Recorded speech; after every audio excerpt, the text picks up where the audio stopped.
Peuple de Dieu au bout des ondes, bénissez Dieu et célébrez-le devant tous les vivants pour le bien qu'il vous a fait.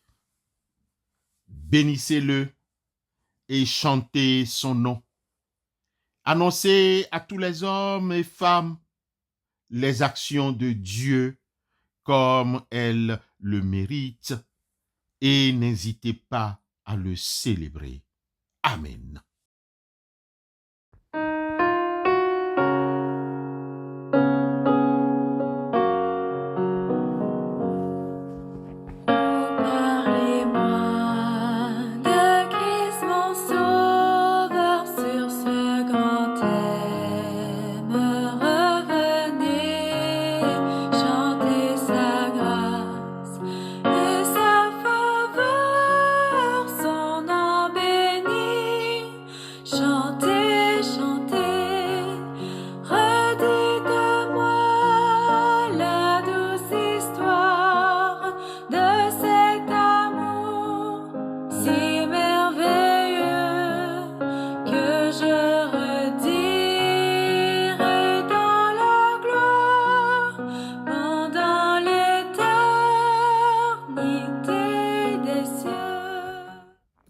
En ce lundi 16 septembre, nous aimerions partager avec vous l'évangile de Jésus-Christ selon Luc au chapitre 6, le verset 29. Ce verset, bien-aimés frères et sœurs, fait partie des multiples passages de la Bible qui nous invitent à pratiquer l'amour inconditionnel et le pardon, même envers ceux et celles qui nous font du mal.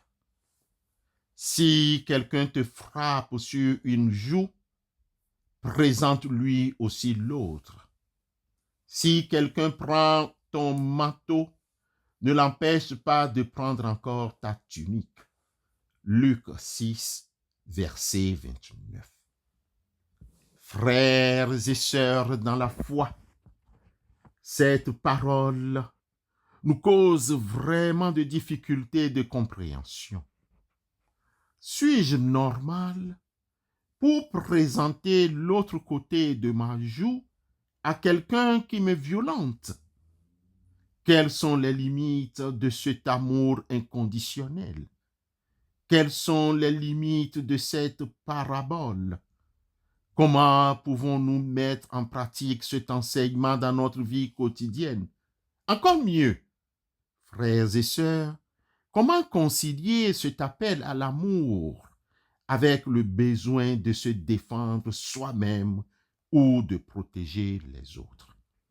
Autant de problématiques que soulève ce verset 29 de l'évangile de Christ selon Luc au chapitre 6. Bien-aimés frères, bien-aimées sœurs, ce verset est très bien choquant pour notre mentalité moderne. Cependant, au-delà de ce choc, il faut comprendre que Jésus nous invite dans cette parole à renverser les mécanismes de la vengeance et de la rétribution. Si quelqu'un blesse son prochain, il lui sera fait comme il a fait, fracture pour fracture, œil pour œil, dent pour dent. Il lui sera fait la même blessure qu'il a faite à son prochain. Celui qui tuera un animal le remplacera, mais celui qui tuera un homme sera puni de mort. Vous aurez la même loi, l'étranger comme l'indigène, car je suis l'Éternel, votre Dieu.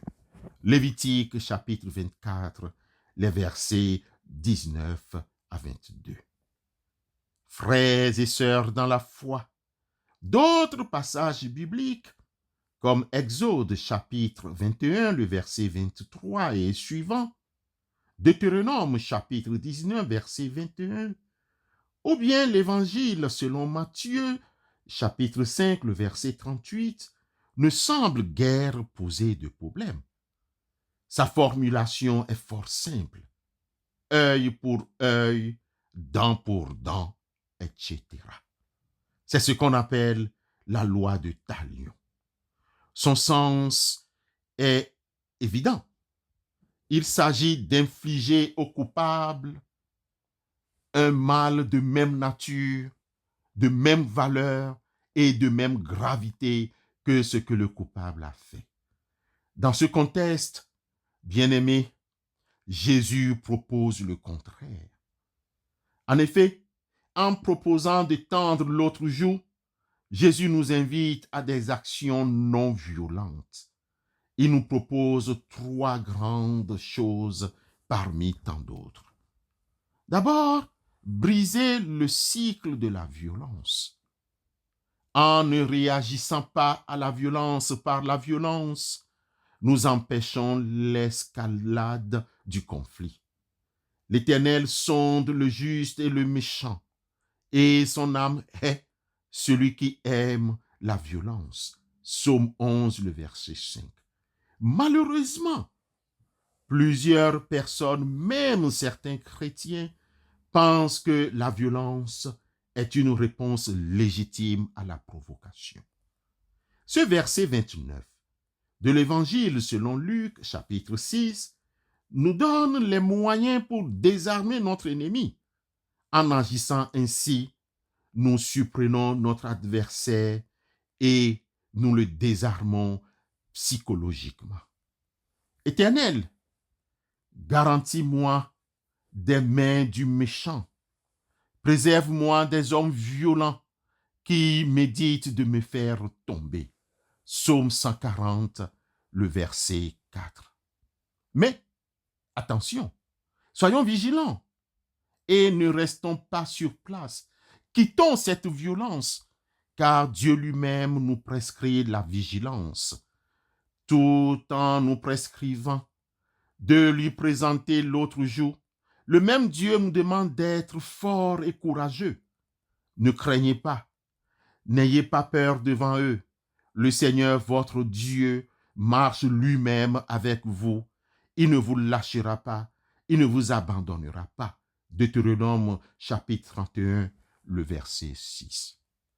Frères et sœurs dans la foi, ce verset 29 de l'Évangile selon Luc chapitre 6 nous invite à témoigner de l'amour de Dieu en imitant l'amour infini de Dieu qui pardonne sans cesse. Nous devenons des témoins de sa grâce. La charité est patiente. Elle est pleine de bonté. La charité n'est point envieuse. La charité ne se vante point. Elle ne s'enfle point d'orgueil. Elle ne fait rien de malhonnête. Elle ne cherche point son intérêt.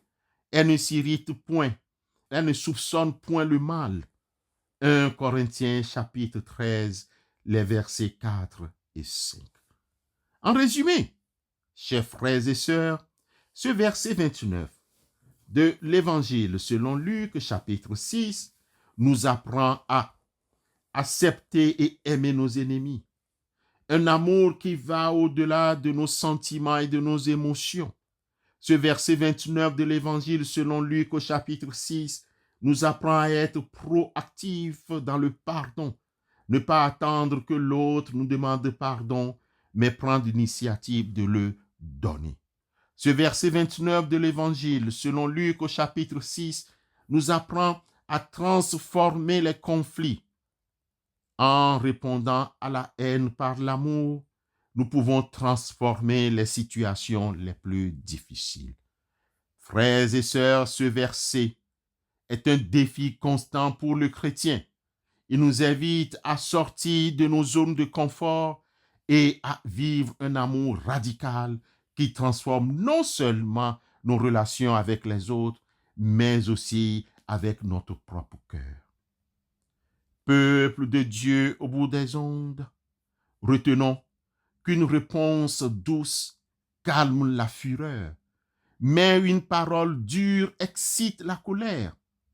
La langue des sages rend la science aimable, et la bouche des insensés répand la folie. Les yeux de l'Éternel sont en tout lieu, observant les méchants et les bons. La langue douce est un arbre de vie, mais la langue perverse brise l'âme. Proverbe chapitre 15, versets 1 à 4. Cependant, frères et sœurs, est-ce que cela veut dire que nous laisserons l'ennemi nous terrasser? Ainsi, est-ce qu'il faut laisser le coupable impuni? À demain pour la suite si le Seigneur ne revenait pas. Amen.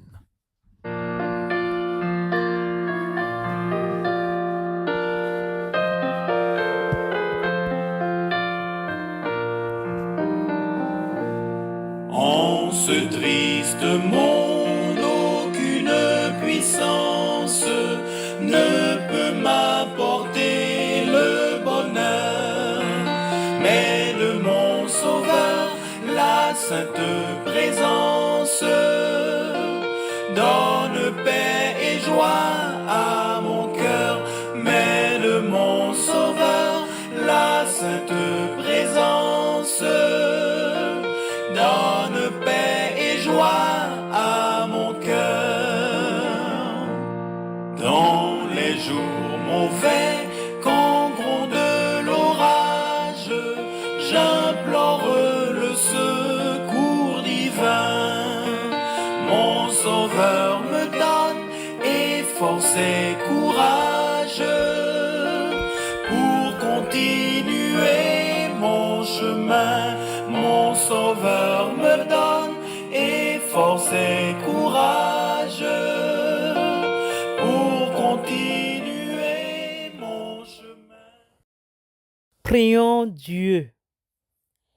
Éternel notre Dieu, toi qui as créé le jour et la nuit, toi à qui appartiennent les saisons, toi qui as établi la lune et le soleil, toi qui as fixé les limites des océans et des fleuves, nous te sommes infiniment reconnaissants pour tout. Nos reconnaissances pour le pain que tu as prévu pour nous en ce jour. Plusieurs souffrent de la précarité. D'autres sont en train de montrer des stratégies pour joindre les deux bouts, s'apprêtent pour aller travailler, couronnent nos efforts de succès. Ouvre l'intelligence à tous ces élèves, ces apprenants de tous les niveaux de l'éducation pour réussir l'année scolaire 2024-2025. Donne-nous le discernement pour apprécier tes œuvres et tes créatures. Ouvre-nous nos oreilles pour mieux t'entendre. Protège-nous contre le malin qui peut envoyer ses flèches. Nous sommes dans l'assurance de ta protection. Seigneur, donne guérison à tous ceux et celles qui souffrent dans leur corps. Nous soumettons à ta grande protection les détenus et leurs familles. Protège les lieux de détention de toute animosité. Regarde d'un œil favorable le corps pénitentiaire. Nous te soumettons les gardiens des prisons et les laissés pour compte au nom de Christ Jésus. Amen.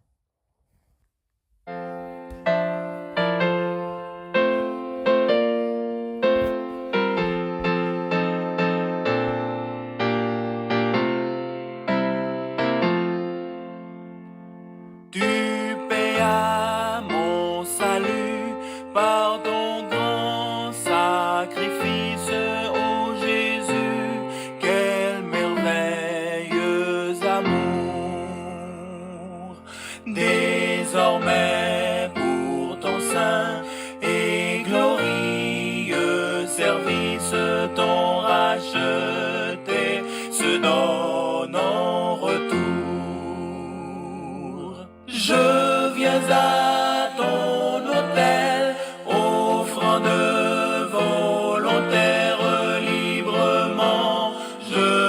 servir mon roi. Je ne veux désormais que ta gloire, oh mon Père, ne vivre que par toi, que pour toi. Dieu peut nous combler de toutes ses grâces afin que nous possédions toujours à tout point de vue de quoi satisfaire à tous vos besoins et que vous ayez encore en abondance pour toute œuvre bonne. 2 Corinthiens 9, verset 8. Amen.